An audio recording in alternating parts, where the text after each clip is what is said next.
Et donc, on regarde dans Marc chapitre 5 ce moment où ils sont arrivés sur l'autre rive. Jésus a tenu ses promesses, n'est-ce pas? Passons sur l'autre rive. Soyons en paix. Le Seigneur nous amène, il garde ses promesses, il nous garde avec lui. Et il va démontrer encore une fois son autorité dans Marc chapitre 5 au verset 1. Il va démontrer maintenant son autorité sur le monde spirituel. On le voit dans Marc, Jésus chasse les ténèbres. Il repousse les ténèbres. Et il va le faire ici encore une fois. On lit dans Marc, chapitre 5, verset 1. Ils arrivèrent sur l'autre rive, n'est-ce pas? Jésus a promis. Ils arrivèrent sur l'autre rive de la mer, dans le pays des Géraséniens. Verset 2. Aussitôt que Jésus eut débarqué, un homme sortant des tombeaux et possédé d'un esprit impur vint au-devant de lui. Ils ont terminé la tempête. Jésus a dit, on traverse, passons sur l'autre rive. Ils sortent d'une tempête pour arriver dans une autre tempête. On dit, Jésus n'a même pas eu le temps de débarquer qu'il se fait attaquer. Et les disciples ont dû se demander, mais ça n'arrêtera jamais. Hein? On passe d'une tempête à l'autre et voilà qu'ils se font attaquer. Ils sont au sud de la mer de la Galilée. Hein? Ils sont au bas. On ne connaît pas exactement le nom de la ville, mais la première ville, je pense, s'appelait Gardana. Donc, ils sont dans ce pays-là de la Décapole. C'est une dizaine de villes. Donc, ils arrivent près de la mer, dans cette région-là, et dans le pays des Géraséniens, qui est une ville un peu plus loin que Gardana, qui s'appelle Gerzega, qui est plus loin dans les terres. Mais on dit que c'est tous ces gens-là qui sont au bord des rives, et on va voir pourquoi. Ils s'occupent des troupeaux de porcs, de cochons. Et donc, c'est tous ces éleveurs qui sont dans ces régions. Et Jésus se retrouve dans cette région, dans ce pays, avec ses disciples. Et on voit clairement, en fait, que Jésus, encore une fois, chasse les ténèbres. Mais cette fois-ci, c'est les ténèbres qui viennent à lui. Ils viennent directement à lui. Mais Jésus chasse les ténèbres simplement. Ce qu'il fait, hein, il va à la rencontre des gens. C'est assez simple ce que Jésus fait. Il va à la rencontre, il va vers les gens, de ville en ville, d'une rive à l'autre, hein, de la mer de la Galilée, et on va terminer à Jérusalem, on le sait. Mais ici, tout le pays va entendre parler de ce que Jésus fait et de son message. Parfois, il reste un moment là où il va. Ailleurs, il ne fait que passer, comme ici, mais on sait et on croit que son évangile fait son travail, que l'évangile fait le travail de Dieu. Hein? Et les disciples ont fait un voyage difficile, on le sait, on l'a vu, c'est une tempête, on fait un voyage difficile et on s'attend à ce que ça en vaille la peine. On dit, si tu nous as fait passer au travers de tout ça, Jésus, il faut que ça en vaille la peine.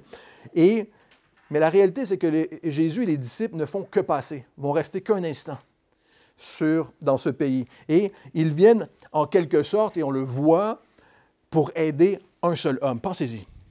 Pour aider une seule personne. Jésus traverse tout ça, fait un cours 101 de théologie à ses disciples. Il passe à l'épreuve pour une personne qui est dans une situation difficile. Et on va leur demander très vite de partir. De partir. Mais nous savons déjà, et ça doit être un encouragement pour nous, que cet homme-là, cette personne-là, sera un témoin de l'Évangile de Jésus par la suite dans son propre pays. Alors Jésus leur dit, passons sur l'autre rive. Hein? Il promettait que leur vie serait sauvée, qu'il devait lui faire confiance à Jésus. Mais ce qu'il disait vraisemblablement dans « Passons sur l'autre rive », c'est « Apportons la lumière dans cette région ». Hein? Passons sur l'autre rive, votre vie sera gardée, votre vie sera gardée. Mais il y a une œuvre à faire.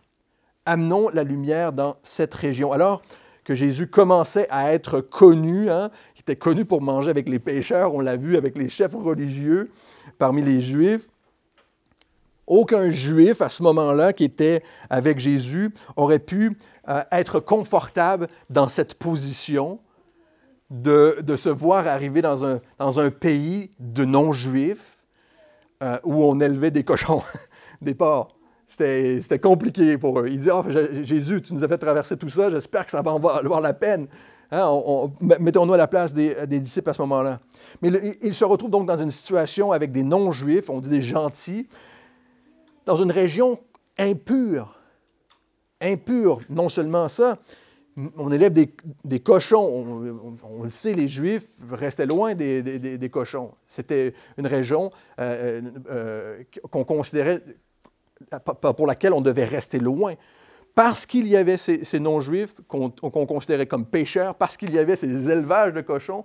Et non seulement ça, à ce moment-là, il y a un homme qui vient vers eux et on sait qu'il vit dans les cimetières. On sait qu'il vit dans les cimetières. C'est un homme reclus qui vit dans la mort. Et on a un ami ici qui vient à la chapelle qui travaille dans les cimetières, pas pour nous le dire, mais c'est un endroit sombre, c'est un endroit où personne ne veut aller. Non seulement ça, mais pour les Juifs qu'on considère aussi impurs. La mort, les cochons, les non-Juifs, il n'y avait rien de pire pour les Juifs à ce moment-là. Jésus va directement à la rencontre de ces gens-là. Directement à la rencontre de ces gens-là. Alors qu'un homme possédé, vivant dans les cimetières, vient à leur rencontre, Jésus va leur montrer ce qui est impur, réellement. Jésus va nous montrer, nous montre, mais leur a montré ce qui est impur, et c'est nos cœurs. Frères et sœurs, n'a-t-il pas démontré depuis le début de notre étude en Marc que nos cœurs doivent être changés, doivent avoir une nouvelle direction, et c'est ce qu'il va leur montrer ici. Cet homme, on dit, avait un esprit impur, vient au-devant de lui, alors qu'en vérité, on doit savoir, frères et sœurs, que ce n'est pas cet homme qui vient au-devant de Jésus, c'est Jésus qui vient à la rencontre de cette personne-là. C'est Jésus qui vient à sa rencontre. Et la plupart du temps dans le Nouveau Testament, on ne nous dit pas pourquoi une personne peut être possédée. On ne nous dit pas pourquoi cette personne est possédée, mais qu'elle est sous l'influence de Satan, qu'elle est sous l'influence de l'ennemi. Elle nous dit. Vous savez quoi? Tant mieux. Tant mieux parce que je pense qu'on serait porté à juger. Je pense qu'on serait porté à juger. Jésus, on sait, n'est pas venu pour juger, mais pour sauver. Et ici, encore une fois, on a vu la compassion de Jésus depuis le début de l'Évangile de Marc, sa compassion qui transcende tout. Jésus est venu pour sauver. Ce que l'on sait d'un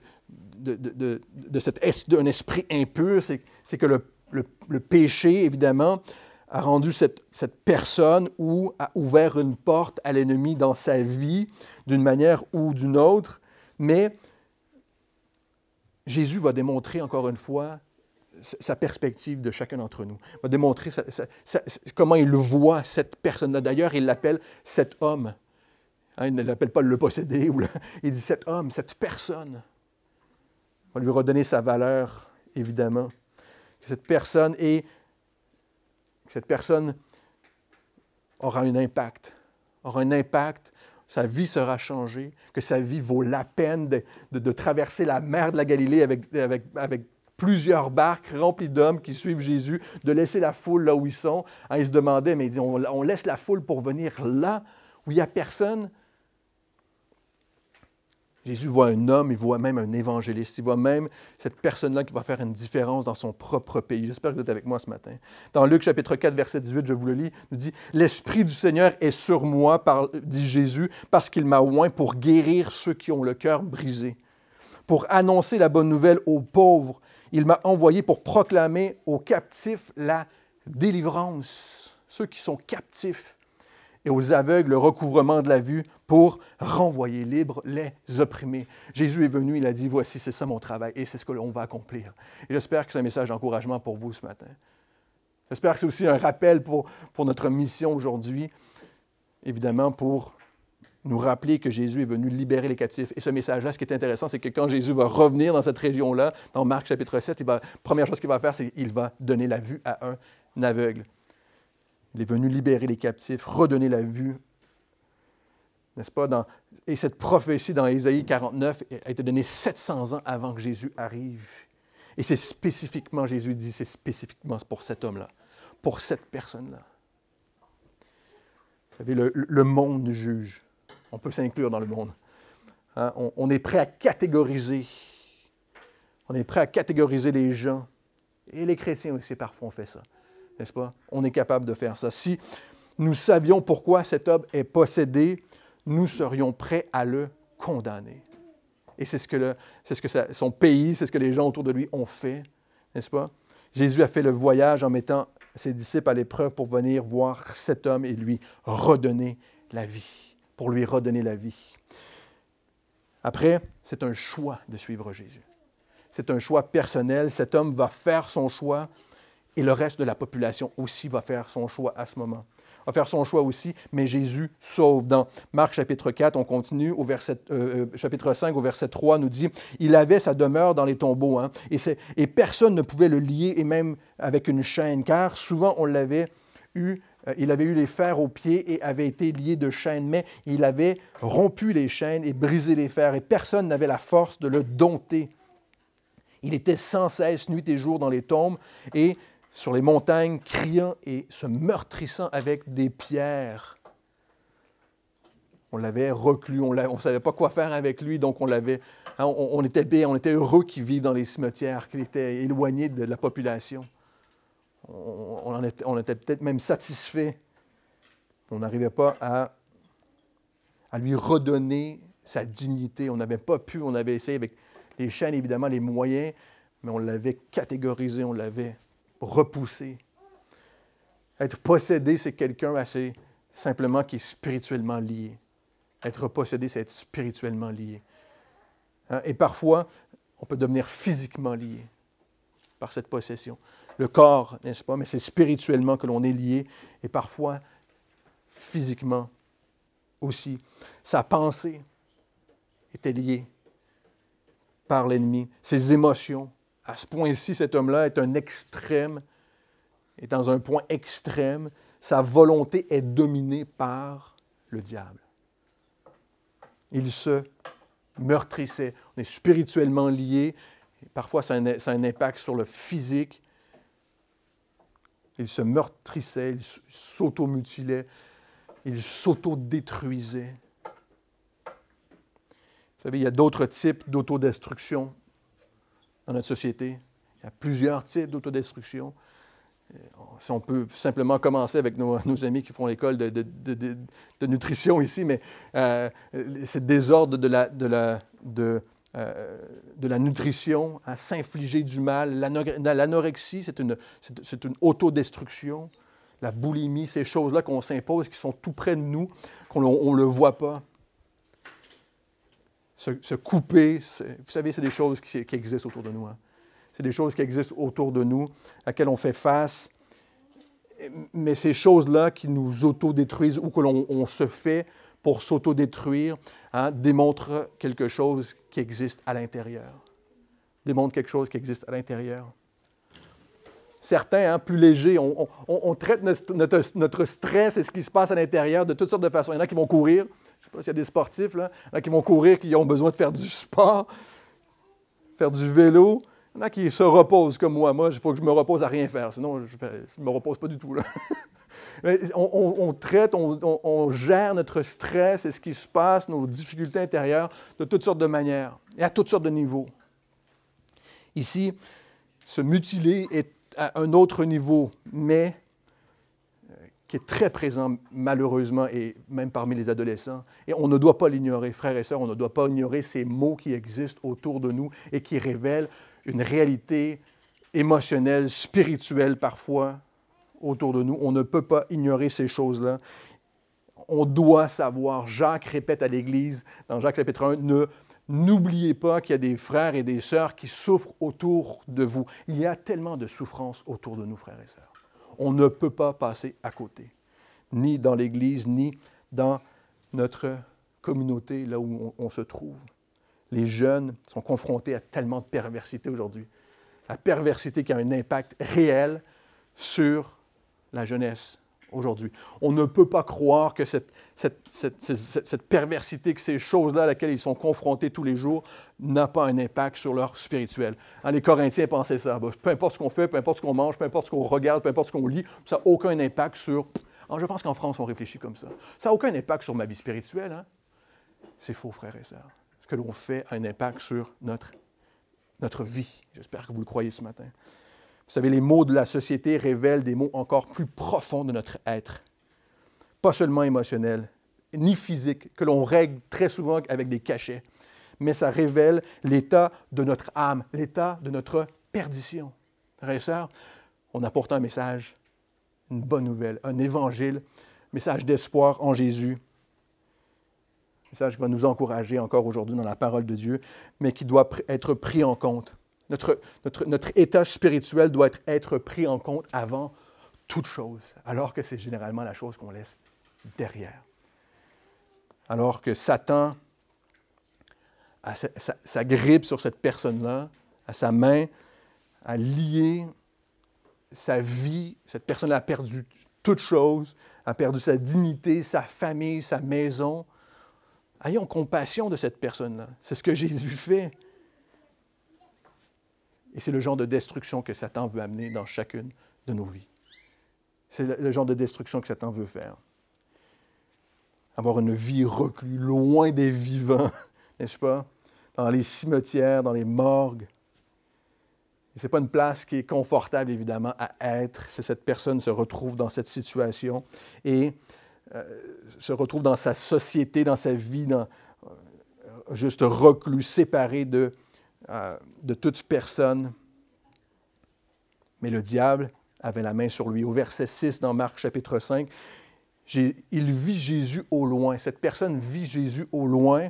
Il accourut, se prosternant devant lui, et au verset 7, il s'écria d'une voix forte, « Que me veux-tu, Jésus, Fils du Très-Haut? Je t'en conjure au nom de Dieu, ne me tourmente pas. » Car Jésus lui disait, « Sors de cet homme, esprit impur. » Jésus confronte la nature, fait taire les flots, la mer, fait taire les peurs de notre cœur, on l'a vu, mais il confronte aussi le monde spirituel et il amène la délivrance. La délivrance. Il doit être Dieu, n'est-ce pas? Si nous, on en doute, ici, le monde spirituel n'en doute pas. Que me veux-tu, Fils du Très-Haut? Les démons semblent savoir qui est Jésus. Ils viennent, ils le révèrent, se prosternent devant lui. Eux semblent savoir qui est Jésus, n'est-ce pas? Dans Jacques, chapitre 2, verset 14, je vous le lis, et 19, nous dit « Mes frères, à quoi bon dire qu'on a la foi si on n'a pas les œuvres, hein? Si notre vie ne démontre pas qu'on a cette foi-là? Non seulement notre vie, notre discours, notre vie entière. Cette foi peut-elle sauver? » Verset 19, dans Jacques, chapitre 2, « Tu crois qu'il y a un seul Dieu, tu fais bien. Les démons le croient aussi et ils tremblent. »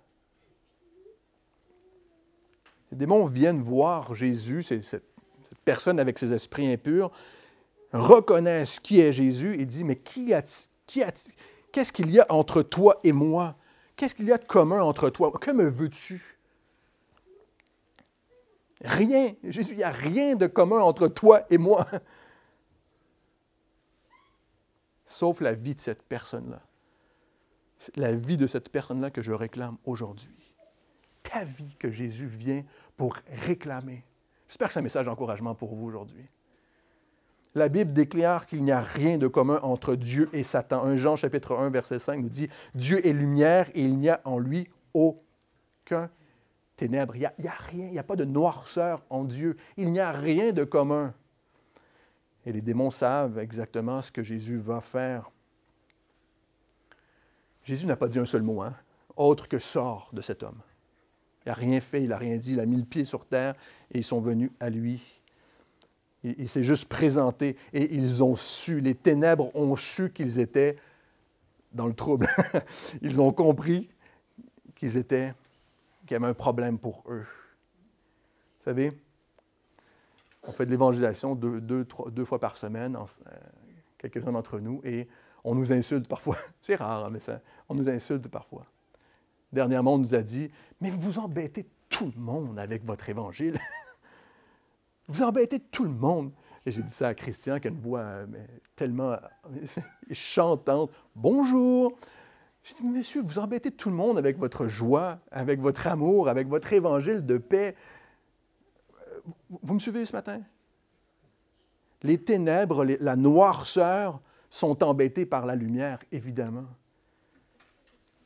On veut parfois nous insulter. Quelqu'un m'a dit, mais vous êtes mystique, vous. OK. Je ne sais pas quoi répondre parfois, mais la noirceur veut insulter, repousser, confondre. C'est l'œuvre du diable, veut détruire ce que Dieu est en train de faire. Effectivement que Jésus est là pour détruire les œuvres du diable, pour déranger l'œuvre du diable. C'est son travail, ce n'est pas le nôtre. Hein? C'est son travail. Tournez avec moi dans 1 Jean chapitre 3, verset 8.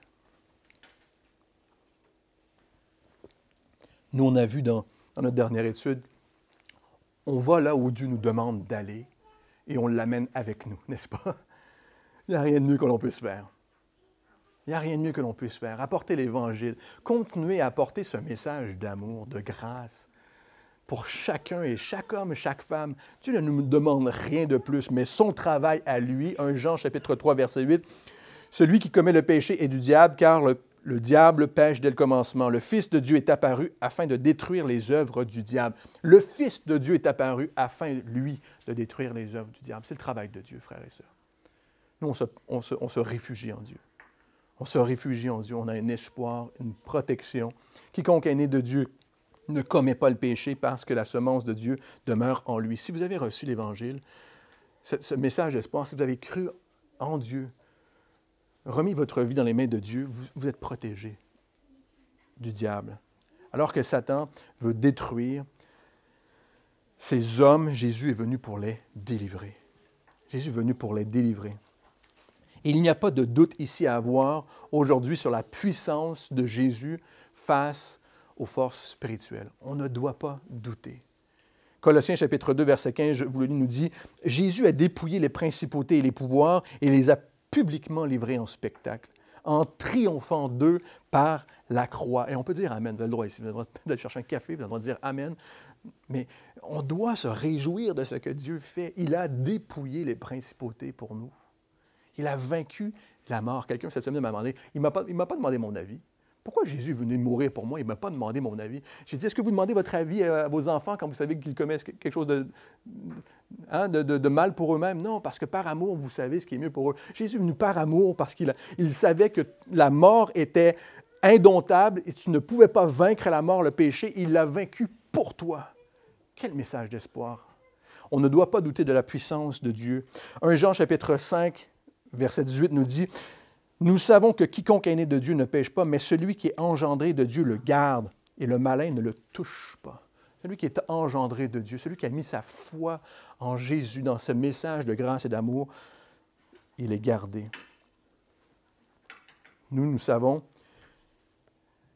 1 Jean chapitre 5 nous dit encore, nous savons que nous sommes de Dieu et que le monde entier est au pouvoir du malin. On n'aime pas s'entendre ce genre de truc-là. Que le monde est au pouvoir du malin. Mais Jacques, chapitre 4, verset 7, je voulais encore ce passage, nous dit, « Soumettez-vous donc à Dieu, résistez au diable et il fuira loin de vous. » Soumettez-vous à Dieu. Venez dans sa présence. Venez vous réfugier en Dieu. Approchez-vous de Dieu et il s'approchera de vous. Purifiez vos mains, pécheurs, et nettoyez vos cœurs, âmes partagées. Reconnaissez votre misère. Menez deuil, pleurez, que votre rire se change en deuil et votre joie en tristesse. Humiliez-vous devant le Seigneur et il vous élèvera. N'est-ce pas? Reconnaissez votre misère, votre besoin de Jésus. Et on ne va pas se mentir ce matin, nous le savons, il y a une bataille spirituelle dans nos vies. Il y a une bataille spirituelle dans ce monde. Il y a les ténèbres qui veulent prendre la place. Mais Jésus est venu pour faire une œuvre. Il est venu pour faire une œuvre, pour repousser. Et on doit le croire, même pour notre ville de La Rochelle. On doit le croire. On doit croire que Jésus est là pour faire une différence, pour amener la lumière dans les ténèbres. Dans Marc chapitre 5, verset 9, Jésus lui demanda à cet homme, « Quel est ton nom? » « Légion est mon nom, lui répondit-il, car nous sommes plusieurs. » Il reconnaît qu'il y a beaucoup de ténèbres en lui, beaucoup de démons en lui. Et il les suppliait instamment de ne pas les envoyer hors du pays. Légion, on sait, c'est qu'une légion romaine, c'était 6000 soldats. Donc, cet homme est en train de dire, il y a 6000 esprits impurs en moi. Les ténèbres sont là, sont profondément profondément présente. Et juste la présence de Jésus leur rappelle leur perte. Juste la présence de Christ leur rappelle leur perte. À eux qui ne suivent pas Jésus, n'est-ce pas? À eux qui ne suivent pas Jésus. Et vous savez, dans Matthieu chapitre 25, nous rappelle que l'enfer a été créé pour Satan et ses anges. Lorsque Jésus est présent, lorsque le message de l'Évangile est présenté, les noirceurs, les démons, l'ennemi, Satan se souvient qu'ils ont perdu. Nous, notre travail, c'est de rappeler la victoire que l'on a en Christ. N'est-ce pas? Vous êtes avec moi ce matin? On rappelle la victoire que Jésus a obtenue, sa victoire sur la mort. On veut simplement rappeler la victoire en Jésus. Au verset 11, dans Marc chapitre 5, on continue. « Or, il y avait là, près de la montagne, un grand troupeau de pourceaux en train de paître. Et les démons supplièrent Jésus en disant, « Envoie-nous dans ces pourceaux afin que nous entrions en eux. » Jésus leur permit. Et les esprits impurs sortirent, entrèrent dans les pourceaux, et le troupeau se précipita du haut de l'escarpement dans la mer. Il y avait environ 2000 cochons qui se noyèrent à ce moment-là. Dans Jean chapitre 10, verset 10, la parole nous rappelle que le diable est venu pour détruire. Jean 10, 10 nous dit, le diable est venu pour détruire. En toi, par toi ou autour de toi. Son œuvre, c'est de détruire. Ça ne fait aucune différence qu'il détruise ta vie ou des cochons. Ça fait aucune différence pour lui. Son travail, c'est de détruire. Ta vie ne compte pas pour Satan. J'ai déjà dit à plusieurs personnes, Satan veut te faire croire qu'il est ton ami. Mais Satan n'a aucun ami. Aucun ami. N'est-ce pas? En fait, pour les démons, ça ne change rien. Et même, son désir, c'est que les hommes vivent comme des cochons. Cet homme-là, avec qui il vit 6000 démons en lui, vit comme un porc, vit comme un cochon dans un cimetière à manger ce qu'il peut trouver, reclus, traité enchaîné par des hommes. Ça ne fait aucune différence pour Satan de détruire des porcs ou de détruire des hommes. Au verset 14, dans Marc chapitre 5, ceux qui les faisaient paître s'enfuirent et répandirent la nouvelle dans la ville et dans les campagnes. Les gens allèrent voir ce qui était arrivé. Au verset 15, ils vinrent auprès de Jésus,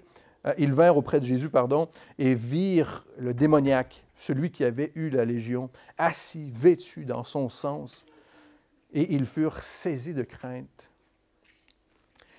Pour les Juifs, les cochons, c'est impur, n'est-ce pas? Pour les non-Juifs, c'est leur commerce. Pour les Juifs, c'est impur, et pour les non-Juifs, c'est leur commerce. Et Jésus va leur démontrer, en fin de compte, ce qu'il est venu faire, c'est de simplement chasser ce qui est impur. Chasser ce qui est impur. En envoyant ces esprits mauvais dans les pourceaux, fait juste rappeler aux hommes qu'ils chassent les ténèbres. Et c'est ça qui est impur. C'est le diable qui est impur. Alors qu'on va se fâcher, on va trouver que c'est méchant de la part de Jésus de tuer 2000 cochons. N'est-ce pas? On va trouver que c'est son œuvre de sauver un homme qui est impur, qui est méchante. On va penser à notre commerce avant, n'est-ce pas? Jésus est en train d'exposer leur cœur ici. Il est en train d'exposer leur cœur simplement. Dans ce pays, on valorisait le commerce de cochons plus qu'une relation avec Dieu. Aussi simplement. Imaginez si Jésus faisait ça en France. Si Jésus venait ici en France, il y aurait certainement un nouveau hashtag sur Internet, hein, « Touche pas mon porc ». Ça ressemblerait à ça, frères et sœurs. Et vous savez, ce n'est pas Jésus qui s'en est pris au porc, ni à cet homme. C'est Satan. C'est Satan qui a lié cet homme. C'est les démons qui ont demandé d'aller détruire ces pourceaux. C'est l'ennemi qui cherche à détruire notre vie. Ce n'est pas Jésus. Ce n'est pas Jésus. Un commentaire disait, ce que Jésus a permis est la démonstration de la délivrance de cette personne.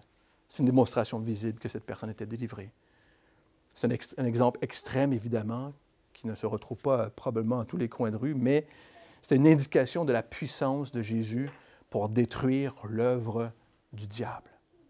C'était aussi une évidence, une démonstration que Jésus venait chasser ce qui est impur, qu'il n'y a rien de commun entre ce qui est impur et Jésus veut faire le ménage dans notre vie. Il veut faire le ménage dans notre vie, mais la vérité, c'est que l'on résiste à Jésus. On résiste à Jésus. On a vu le manque de compassion depuis le début de la lettre de l'Évangile de Marc. On a vu le manque de compassion des hommes religieux, n'est-ce pas? Mais le cœur de l'homme est le même dans l'homme religieux comme dans le commerçant du coin. C'est le même. C'est le même cœur dans chacune des personnes, dans chaque homme, chaque femme, n'est-ce pas? Et le peuple voyait cet homme et ne pouvait pas... Ils l'ont vu assis, vêtu dans son bon sens. Ils ont essayé, tout essayé, mais ils se préoccupent de leur commerce. Ils n'ont pas compassion de cet homme. Vêtu, calme, revenu à son sens. Sa vie a été radicalement changée par Jésus. N'est-ce pas? On devrait se réjouir. Frères et sœurs, j'espère que vous vous réjouissez lorsque quelqu'un met sa foi en Christ. Nous savons que c'est la meilleure des nouvelles. On doit se réjouir. Non, on se préoccupe de nos cochons, des porcs. Et le peuple, ces gens du pays, demandent à Jésus de partir. Pars d'ici, Jésus. On ne veut pas de toi ici. Au verset 16, dans Marc, chapitre 5, ceux qui avaient vu ce qui s'était passé leur racontèrent et ce qui était arrivé aux démoniaques ainsi qu'aux pourceaux. Alors, ils se mirent à supplier Jésus pour qu'il s'en aille de leur territoire. Tu es un danger pour notre industrie, Jésus. Tu es un danger pour notre commerce. Peu de compassion. Alors que Jésus démontre toute la valeur d'une seule personne. Traverse la tempête, met la vie de ses disciples en péril pour venir voir cette personne. Que la vie d'une personne a bien plus de valeur que quoi que ce soit à laquelle on peut être attaché. On peut vraisemblablement se poser la question, peut-être qu'on vit dans une société qui valorise l'industrie du porc plus qu'une relation avec Dieu, n'est-ce pas? Mais la bonne nouvelle est que la vie de n'importe quelle personne, écoutez ceci, frères et sœurs, la vie de n'importe quelle personne, même la plus reclue, a plus de valeur pour Dieu que n'importe quoi. J'espère que c'est un message d'encouragement pour vous ce matin. La vie de n'importe quelle personne. Un autre commentaire dit « Notre société enseigne nos enfants qu'ils descendent du singe et on se demande pourquoi ils agissent comme des singes à un certain moment. » On est préoccupé et on se demande pourquoi, mais c'est ce qu'on leur enseigne, frères et sœurs. Alors que si on leur enseigne la valeur d'une seule personne aux yeux de Dieu, la création, comment Dieu a tout mis en œuvre pour donner la vie à une seule personne et pour venir la récupérer, demandez-vous comment on peut réagir et vivre et comment on peut retrouver une vraie valeur pour chacune de notre vie. J'espère que c'est un message d'encouragement pour vous aujourd'hui. Le même commentaire dit « On ne peut pas s'étonner que des gens agissent comme des animaux lorsqu'on les traite comme des animaux. » On ne peut pas s'étonner de ça.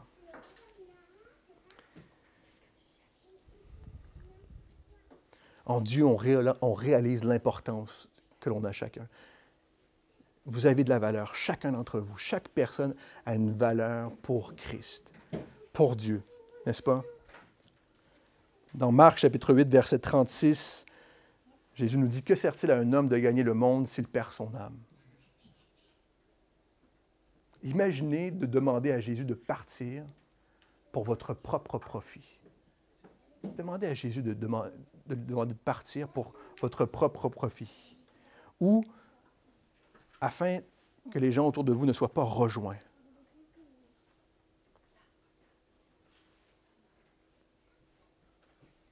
Jésus ne force pas l'entrée de notre cœur. C'est un choix personnel que chacun d'entre nous, on peut faire. C'est une invitation à Christ, de Christ à chacun d'entre nous, de reconnaître la valeur que nous avons à ses yeux, à lui. C'est un choix, mais qui a un prix. Qui a un prix, et on termine dans Marc, chapitre 5, verset 18. C'est un choix qui a un prix, qui demande un changement de direction. N'est-ce pas, dans Marc, chapitre 5, verset 18, comme il montait dans la barque, on lui a demandé de partir, Jésus s'en va. Comme il montait dans la barque, celui qui avait été démoniaque le suppliait afin de rester avec lui. Jésus ne lui permit pas, mais lui dit, « Va dans ta maison, vers les tiens, et raconte-leur tout ce que le Seigneur t'a fait et comment il a eu pitié de toi. » Il s'en alla et il se mit à publier dans la Décapole tout ce que Jésus avait fait pour lui. Et tous étaient dans l'admiration. Il devint témoin, évidemment, de ce que Jésus a fait pour lui. On remarque que cet homme, n'est-ce pas, maintenant vêtu dans son bon sens, le Seigneur a changé sa vie. Il lui a donné maintenant une nouvelle direction. Et c'est ce que Jésus fait dans chacune de nos vies. Il change notre cœur, il change notre cœur et il nous donne une nouvelle direction. Celui qui a évidemment été délivré veut maintenant rester avec Jésus. Il veut rester avec Jésus, être le plus près de Jésus possible. Il ne veut pas s'en éloigner. Est-ce que c'est nos vies, frères et sœurs, lorsqu'on a connu Christ et depuis que l'on connaît? Rester avec Jésus. Je veux être avec toi, là où tu es, là où tu m'envoies. Les démons veulent rester dans le pays. Les gens du pays veulent que Jésus parte du pays. Celui qui a été délivré veut quitter ce pays. Mais Jésus veut sauver ce pays. Frères et sœurs, j'espère que vous le croyez ce matin. Jésus veut sauver ce pays.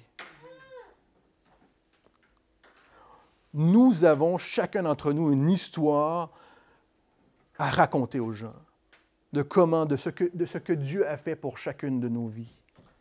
Cette personne a été dans cette région, on le voit, on le sait, ça a été le premier témoin parmi les non-juifs dans cette région qui est aux abords de la Syrie.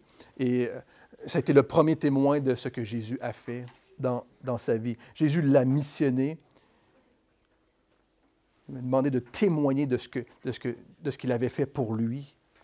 Et cet homme a compris l'urgence. Vous savez, il a compris l'urgence d'aller vers sa famille. Il n'a pas maintenant je veux rester, non, je reste, non, non. Oui, Seigneur. L'urgence d'aller vers sa famille, ses proches, pour partager avec eux, pour partager l'Évangile avec eux. Avant, cet homme était connu pour tout casser, et maintenant, il était connu pour casser les oreilles des gens avec Jésus. Ça vous est arrivé, ça? Il était connu pour tout casser, maintenant, il ne parle que de Jésus. Sa vie avait été drastiquement transformée. Nouvelle direction. Jésus allait revenir, on l'a mentionné plus tôt dans Marc chapitre 7, il va revenir. Et cet homme allait avoir rendu témoignage et Jésus allait encore sauver, guérir. Et on allait accueillir. Et les gens commençaient à être dans l'admiration. Marc nous dit, nous voulons être le témoignage des vies changées dans notre pays. N'est-ce pas, frères et sœurs? Par la grâce de Dieu. Et nous avons chacun une histoire à raconter.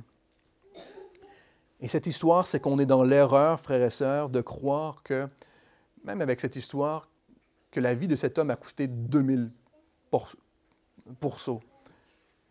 On est dans l'erreur de croire que la vie de cet homme a coûté 2000 porcs. La vie de cet homme a coûté la vie de Jésus. La vie de cet homme a coûté la vie de Jésus. De même pour chacun d'entre nous. Chacune de nos vies a coûté la vie à Jésus. Il a donné sa vie pour nous sauver. Jésus a traversé le ciel, traversé les mers, les tempêtes pour venir à ta rencontre à toi, dans tes souffrances, dans tes difficultés, rejet, parce qu'il t'aime, par amour. Par contre, c'est possible qu'on soit appelé à faire des sacrifices pour rejoindre les gens autour de nous. Pour rejoindre les gens autour de nous. Et on est dans une région, et nous le savons, où Les gens ont besoin de recevoir ce message de l'Évangile. Prions ensemble. Seigneur, merci pour ta parole. Merci pour ton encouragement. Merci parce que tu as traversé, Seigneur, tout ce que nous, on ne peut pas traverser. On est pris au piège, Seigneur, sans toi. Et encore aujourd'hui, Seigneur, parfois dans notre péché, on te demande pardon, on te demande de nous délivrer, de nous sortir, Seigneur, de là où on est pris au piège, là où on est lié. Protège-nous et tu nous protèges et merci, Seigneur, pour ça. Merci pour la vie de chacun et chacune ici aujourd'hui. Et si c'est la première fois qu'on entend ce message, nous savons que nous pouvons mettre notre foi en toi, Christ. Parce que toi, tu as fait ce que nous ne pouvons pas faire. Et ce que tu ne nous demandes pas de faire, de donner notre vie, Seigneur. Tu as donné ta vie à la croix, afin que chacun soit délivré du péché ici aujourd'hui. Tu as donné ta vie à la croix. Et non seulement ça, tu as repris ta vie. Tu es ressuscité, Seigneur. Tu as vaincu la mort, ce que moi je ne pouvais pas faire, ce que personne ne peut faire. Et on veut te dire merci, Seigneur, parce que tu as vaincu la mort. Et lorsqu'on met notre foi en toi, tu nous donnes la vie éternelle. Tu nous fais un cadeau. Et on veut juste te donner notre vie encore une fois ce matin. Et merci parce que dans cette foi, tu nous redonnes une valeur, Seigneur. Je te prie pour chaque petit aujourd'hui, un message intense pour les enfants. On te prie simplement, Seigneur, de reconnaître que tu nous protèges, que tu es grand, que tu as tout fait pour nous protéger dès le plus jeune âge. Nous t'aimons, Jésus. En ton nom. Amen. Amen.